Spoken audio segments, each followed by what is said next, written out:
On the road to the 2024 election, we can see that Trump derangement syndrome has been kicked into high gear once again, with the rhetoric from the corporate and political class escalating to a degree that we have not seen since the nature of what was going on during the beginning of the Trump presidency, and I would argue during the beforehand times of Donald Trump, when we had Barack Obama and Hillary Clinton instituting the Russiagate collusion hoax and talking about these things behind the scenes, as we now know that came out through things like the Mueller investigation. Well, what do we see? We see that now that Donald Trump is once again goose-stepping his way to the possibility of being the frontrunner for the Republican base, and with it possibly the president of the United States if he's elected in 2024, well, what happened? We see that the media and journalist class are losing their minds. They're going insane. And with it, they're calling for some truly heinous stuff and using some rhetoric and expletives that I would argue only activate that of the America First conservative base that are those who support Donald Trump to be even more against the political and journalist class. And one thing that these people in the journalist class need to understand is there is no stopping this. Stopping Donald Trump doesn't end this. Trump wasn't the river, he was the dam. And with that misunderstanding of you seeing the nature of the American First conservative activation within the country, well, you thought Donald Trump was the thing that started this. But no, this has been going on for quite some time, and with it, the decay of the 21st century within the United States and the destruction of our economy and the death of so many innocent young men and women sent abroad to go fight in these forever wars and come back in caskets so their parents can cry over their corpses. Well, these are the kind of things that have driven the American people to realize that you, the political class, the journalist class, the media apparatchiks, are the enemy of the American people. And when they see you freak out using this standard of Trump derangement syndrome and tarring and feathering Donald Trump and not only attacking Trump but attacking them, well, it only makes them hate you more. Now let's go ahead and jump into James Lindsay's Iron Law of Woke Projection real quick before we jump into the rest of this video. And this is exactly the fundamentals that the people within the media class and the journalist class use. And what this says is the Iron Law of Woke Projection is the woke attribute to society that feelings themselves matter most. And with it, the woke call for calling someone racism often is that of the inner projection of that person's own racism, which is fascinating. The theory also posits the ideological accusation of abhorrent things is usually using a psychological mechanism called projective identification, where they project onto you what they don't want to see in themselves. And with it, they talk about all of the horrible things that Donald Trump will do to all of the people within the country. And with it, as we saw through all of the nature of the accusations that was levied at Donald Trump, they talked about the fact of who he was going to start wars with, the issues of what he was going to do when it came to the nature of censoring free speech. Well, it turns out they were the ones who were going to do that, and much like it's said in Saul Alinsky's Rules for Radicals, accuse your opposition of that which you are guilty of. Joseph Goebbels knew this, and so did Saul Alinsky, and with it, we see that the people within the media class that are controlling the narrative today certainly understand it as well, and they're employing these tools now. Now let's go ahead and jump into this. We're going to be starting this off with Morning Joe from MSNBC, hosted by Joe Scarborough and Mika Brzezinski, and here's the deal. If you're unfamiliar with this show, I envy you. Bless you. But the thing is that we have to go ahead and use this clip and go ahead and explain why these people are hysterical lunatics that should not be taken seriously. What does it say? In a second term, Trump will imprison, he will execute whoever he is allowed to imprison, execute, drive away from the country, just look at his past, it's not really hard to read. And what in Donald Trump's past has showed that he would do any of these things? I'm not a fan of Donald Trump. I didn't vote for him in 16, I didn't vote for him in 20, but nonetheless, I don't see any of this. This is ridiculous. What I do see is y'all consistently worrying and freaking out about the nature of the things that you see to come, and it makes me speculative about the possibility of James Lindsay being right about the fact of this being the Iron Law of Woke Projection, and you possibly just utilizing one of the tools from Saul Alinsky's Rules for Radicals.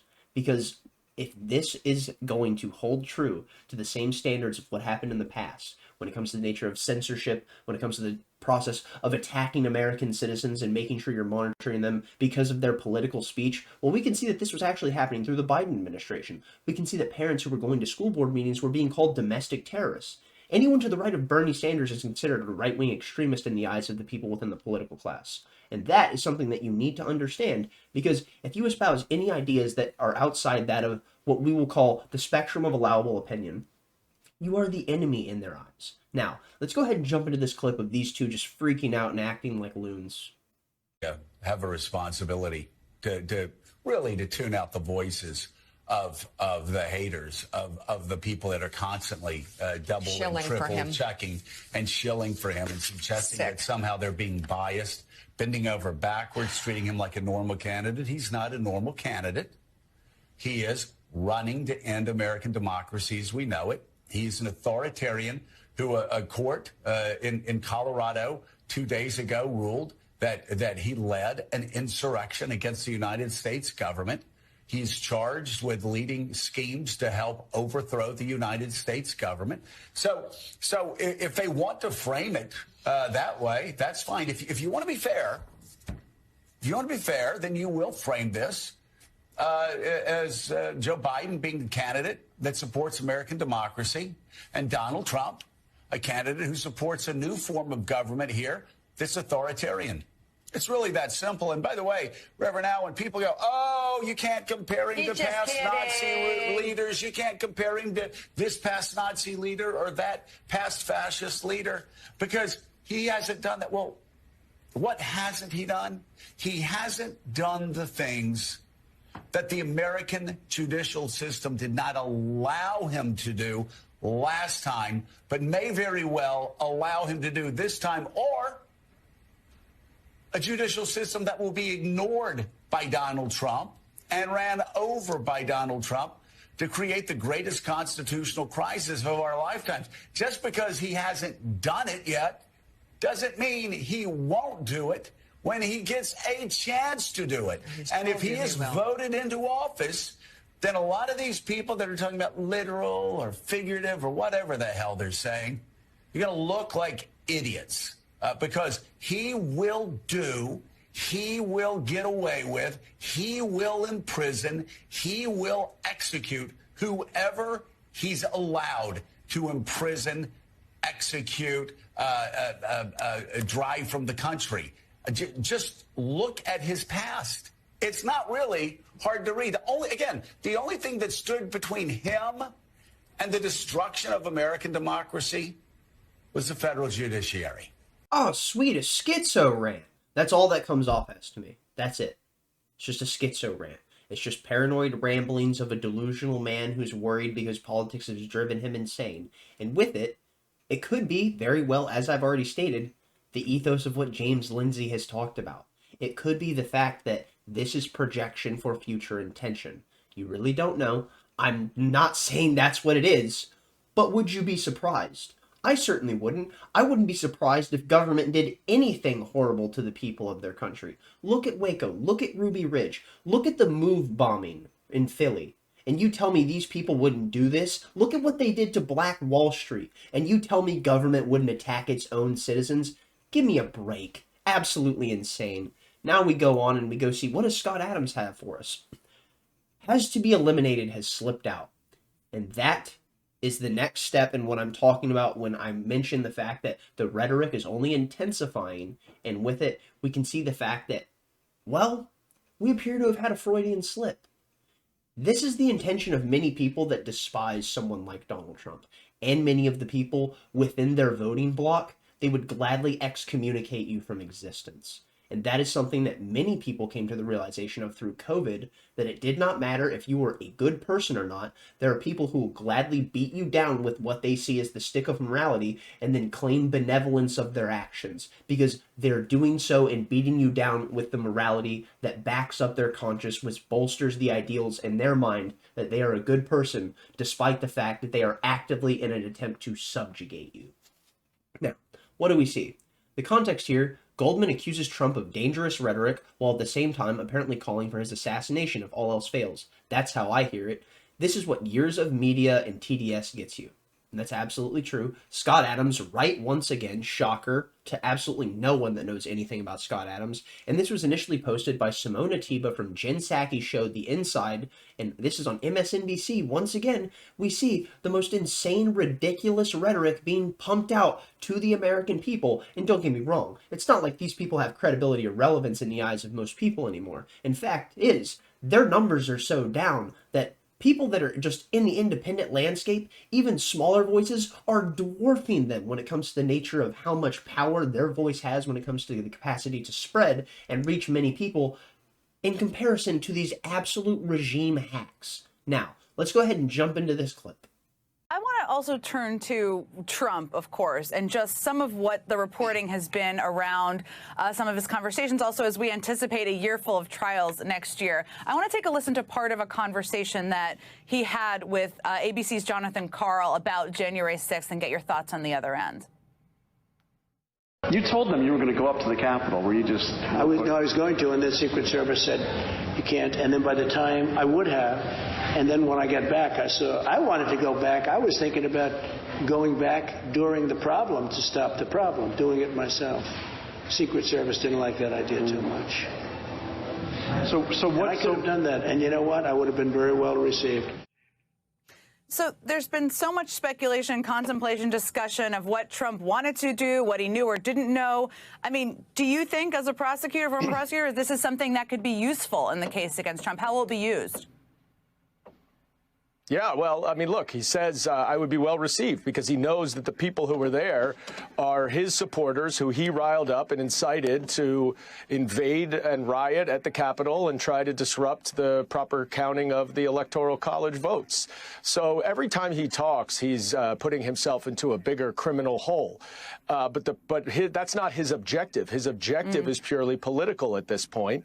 Politics don't work in a courtroom, as I think he's finding out in the New York Attorney General's case in New York, a civil case, and that's going to continue in his criminal trials. But his rhetoric is really getting dangerous, more and more dangerous. And we saw what happened on January 6th when he uses inflammatory rhetoric now, and his recent Truth Social post is incredibly scary for anyone that might be trying to work in government. And it is just unquestionable at this point that man cannot see public office again. He is not only unfit, he is destructive to our democracy, and he has to be eliminated. He has to be eliminated, he ends it with. Is that so? And by what means do you mean that this should be done? He doesn't explain. Of course, they don't dive into it. But we both know what they're thinking. Without doubt. It's not even a question in your mind. If these people could press a button with no culpability and Donald Trump would cease to exist, and possibly even do so through the most horrific means possible, they would hit that button. They have no value for the life of their ideological opposition, because they are nothing more than propagandists, and with it, they will do and say whatever the regime demands, and with it, is it that they're true believers, or is it that they're just such soulless hacks that they will gladly say and do whatever is necessary to purport the ideals of our sacred democracy? And when they say our democracy, they mean our hegemony. They mean their factors of control over all of the different facets of power. That's exactly what they mean. When they talk about we need to spread democracy to the Middle East, we don't need to spread democracy to the Middle East. They don't want it, and they don't care about spreading democracy in the Middle East. They don't care about giving women's rights to people in Afghanistan. What they care about is spreading dominance and control so we can have further extension from that of the machinations of the world empire. And these two are nothing more than mouthpieces for the world empire. And what does Donald Trump start off by talking about? He starts off by talking about, well, I could have gone there and I could have possibly quelled them and I could have stopped the problem. They completely avoid the fact that Donald Trump refers to what happened on January 6th and everything that happened with the Capitol as a problem, avoids it entirely, sidesteps it because it breaks the narrative, so we have to make sure that we don't pay attention to that. And then they go on and use this explosive rhetoric and talk about the fact of how dangerous it is that he's using this explosive firebrand rhetoric, and then he says he must be eliminated. It's unbelievable. These people are not sane, and with it, you should not trust them because you can tell that they are not any bit, I was going to say some really fucked up stuff there. They are not any bit of valuable when it comes to the nature of you developing your understanding on the issues of the current day, because all they are is a filter for the propagandists to be able to disseminate their information to all of the NPCs. But there is one good thing that they are. And it's a litmus test to understand the nature of the rhetoric that's going around when it comes to certain topics of conversation in certain instances, whether it be within our foreign issues, whether it be or our domestic issues, and then our foreign conflicts abroad. Alrighty, I'm going to end that one there, and we're going to jump into this other clip from MSNBC once again. They allow the most insane things and talk to the most politically activated, and when I say activated, I do not mean they're involved in the minutia and paying attention to everything that's happening in politics. They get the most politically activated ideologues who are nothing more than the most adamant soldiers for the regime that will toe the line and say whatever is necessary. The people who are undoubtedly the most unhinged. This woman saying Donald Trump is actually worse than the German painter and Mussolini. Is that not insane? Did Donald Trump do anything to take out 6 million people? I don't know if you know this, but on top of the 6 million that were sadly taken from us when it came to the nature of what happened to the Jewish people, and then the further creation of the state of Israel after that, well, what happened? We also lost 100 million Russians, but they don't talk about that. So these people are making Donald Trump the equivalent of someone like the German painter or someone like Mussolini, who supported the actions of killing over 100 million people. That is what they think, and that is what they are correlating Donald Trump to be. It's just genuinely insane. And I don't know if it's actually true. Who knows what would happen if Donald Trump had his machinations on the power of what happened with the world empire. Well, we actually already saw it, and he tried to end up ending a lot of these wars, and with it, so much of the times he was put back in the corner where they were saying, no, Mr. President, don't you worry, we're going to handle this. You've hired the right people. And then we saw that his intelligence agencies were just lying to him endlessly. And again, as I say this, I'm not a Donald Trump supporter, but you have to be able to assess these things objectively and understand the nature of the fact that the people who are pushing the regime's narrative are always the ones who are going to be advocating for things like war, which means they will gladly lie to even someone who is supposed to be the most powerful person in the world, the President of the United States, to do something like, I don't know, keep troops in Syria. Now let's go ahead and jump into this unhinged woman on MSNBC. A lot of people have tried to draw similarities between Mussolini and Hitler and the use of the terminology like vermin and the drive that those men had towards autocracy and dictatorship. The difference, though, I think makes Donald Trump even more dangerous, and that is he has no philosophy he believes in. He is not trying to expand the boundaries of the United States of America. He's not trying to overcome a neighboring country like Putin is in Ukraine. He is not going for some grandiose scheme of international dominance. All he wants is to look in the mirror and see a guy who's president. All he cares about is selfish self-promotion. That's the only philosophy he has, which makes him even more dangerous because he has actually said out loud that it would be okay to terminate the Constitution to keep him in power. He said this. He actually said those words. And the irony is all of these supposed conservative folks that have populated the Republican Party all stood around and with their thumb in their mouth going, well, yeah, okay, I guess so. It's bizarre. I would argue you've truly lost the plot when you're saying Donald Trump is worse than someone like the German painter. Just a thought. I mean, like, I get people comparing Donald Trump to him, and when I say I get it, I mean because they're so ideologically brainwashed, not because it's actually like any stark correlation between the two.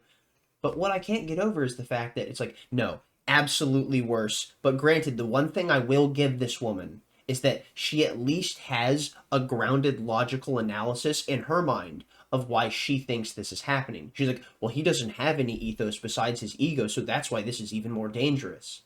And yeah, that's actually an interesting point. And my biggest problem with Donald Trump is the nature of how his ego has led him astray, because it allowed so many people to just consistently give him nothing but endless compliments within his establishment, and that is how they worked their way into certain positions. And with it, we saw when they had their hand on the positions of power necessary, these people were still nothing more than establishment cronies, and they ripped the rug right out from Donald Trump when they had the opportunity, and they all turned on him en masse, whether it was Lindsey Graham, Mitch McConnell, or so many different people throughout his administration and his establishment that he put into positions of power. That is something that people never want to address who are Trump supporters, but you have to grapple with it. And this is something that many people talk about, is that, oh, well, he's learned his lesson. He won't be hiring any of these people. He's actually going to have good people around him if he gets in next time. Well, if that's the case, my goodness, I hope so. But on top of it, we see that there are still people within the political class who are making these corollaries of Donald Trump not only being like the bad dictators of history, which these people for some reason always only understand one thing that happened throughout history, and it was that World War II had the Holocaust and that's it, therefore Hitler bad.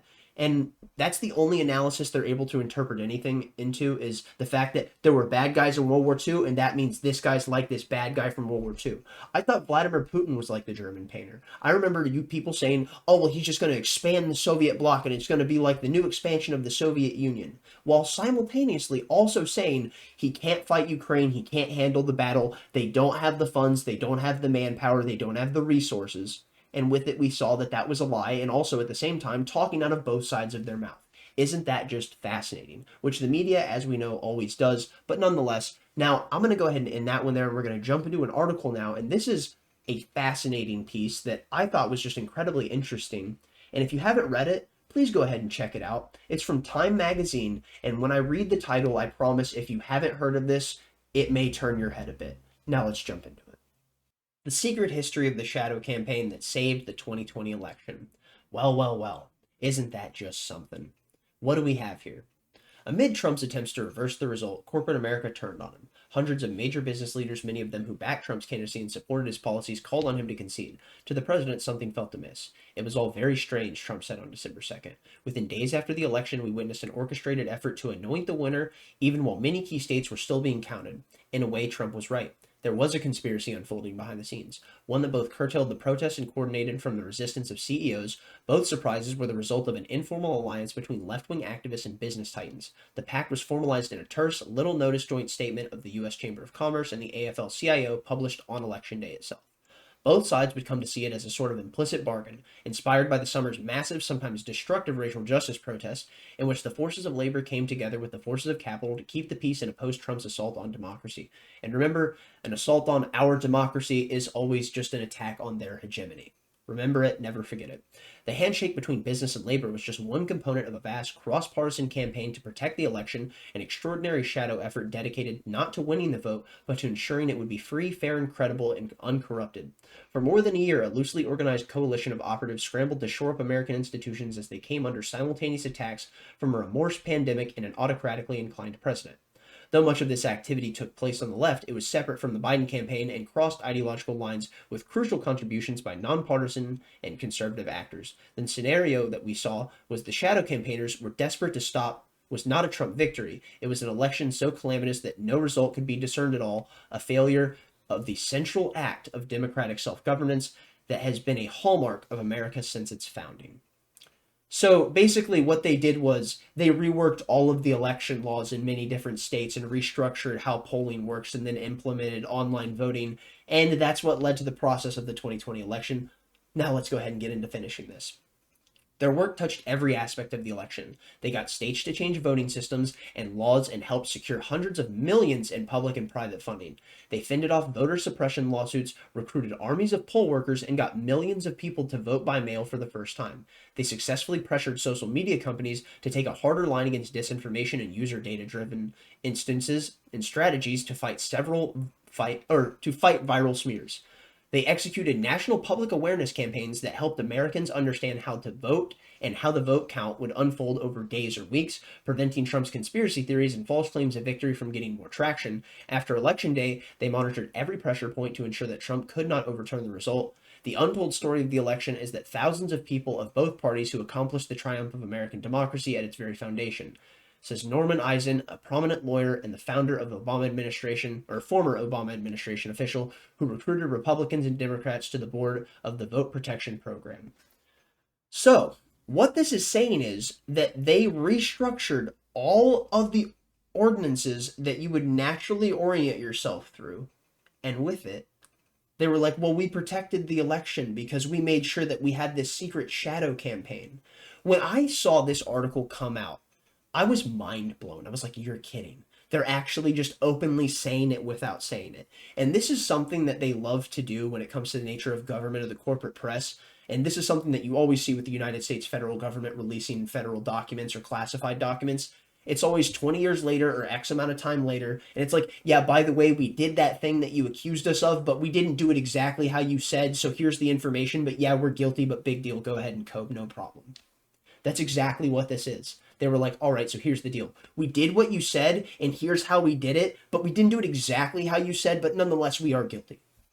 I'm going to go ahead and end it there. Thank you for watching if you got this far. Thumbs up if you liked it. Thumbs down if you didn't. Tell me where I'm wrong in the comment section down below. I'll gladly take any critique you can give me. If you can give me any literature to go through, something to break down, something to go through to understand the nature of why people feel the way they do about certain things surrounding this kind of conflict, I will gladly go through and spend my time reading it. But here's the deal. You got to actually provide it.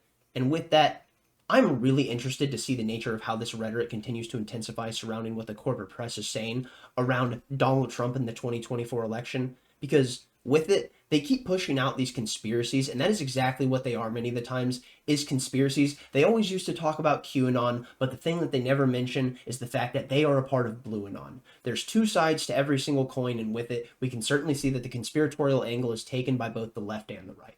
And with it, if you actually want an interesting conspiracy, and they talk about the problems of Donald Trump and how much of an issue it is that Donald Trump is this big danger to society. Well, if you really want to find something interesting about that, go ahead and check out Donnie Darkened, where he consistently talks about the fact that it is possible that Donald Trump may actually be the Antichrist. There's a real conspiracy for you. Quite an interesting rabbit hole to go down. I don't know if it's actually true, but nonetheless, the corollaries are interesting, and it's really fascinating to just have something interesting like this to read, because you see all of these really dumb, brain-dead conspiracy takes from many of the people within the establishment class when it comes to the Blue Anon mindset, because they're so endlessly blue-pilled that it's inescapable for them. And what do we see? Why don't you go ahead and check out something that's actually interesting when it comes to the conspiracy nature surrounding Donald Trump and his history, because then you can actually at least have something funny to shit on these people with when they talk about the fact of all of the conspiracy topics that are going around, and Donald Trump is going to institute a new institution within the government, and he's going to make sure that he has his own sacred and secret police force. That way he can go ahead and go after the people that he wants within the government. If he didn't do it the first time, do you think he's going to do it the second time? If he couldn't stop people from going and having a war in Syria, if he couldn't pull troops out of Syria and make sure that we didn't have people on the ground, do you think he's actually going to be able to go after the people within the upper echelons of the political and establishment class? Do you really think he's going to be able to take out the elite? No, of course not. It's ridiculous. All right, I'm going to end it there. Thumbs up if you liked it. Thumbs down if you didn't. Tell me where I'm wrong in the comment section down below. Stay lovely, stay great. Subscribe if you like this kind of content. Tell someone you love them. Peace out.